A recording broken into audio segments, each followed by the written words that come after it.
NASA partners clear Axiom Space's third private astronaut crew, the crew of Axiom Mission 3, from left to right. Axiom Space's chief astronaut and former NASA astronaut Michael Lopez Alegria will serve as commander. Italian Air Force Colonel Walter Villadei will serve as pilot. The two mission specialists are Alper Gezerovsi of Turkey and ESA, European Space Agency. Project astronaut Marcus 1 of Sweden. NASA and its international partners approved the crew for Axiom Space's third private astronaut mission to the International Space Station, launching from the agency's Kennedy Space Center in Florida no earlier than January 2024. Axiom Space's chief astronaut and former NASA astronaut Michael Lopez Alegria will command the private mission. Italian Air Force Colonel Walter Villadei will serve as pilot. The two mission specialists are Alper Gezerovsi of Turkey and ESA, European Space Agency.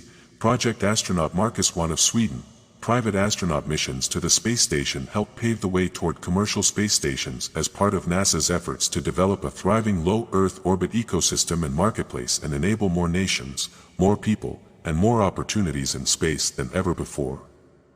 NASA scientists to discuss October 14th Ring of Fire solar eclipse. NASA will host a media teleconference at 4 p.m. Eastern Daylight Time on Tuesday, September 26th, to discuss the upcoming annular solar eclipse.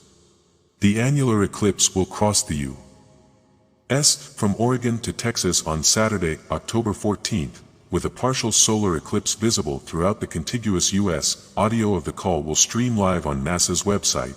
The following participants will discuss the science of eclipses, how to safely watch the October 14th eclipse, and the next total solar eclipse on April 8, 2024. Peg Luce, Acting Heliophysics Division Director. NASA Headquarters, Madhulika Guthakurta, Heliophysics Program Scientist, NASA Headquarters, Elizabeth McDonald. Heliophysics Citizen Science Lead, NASA's Goddard Space Flight C.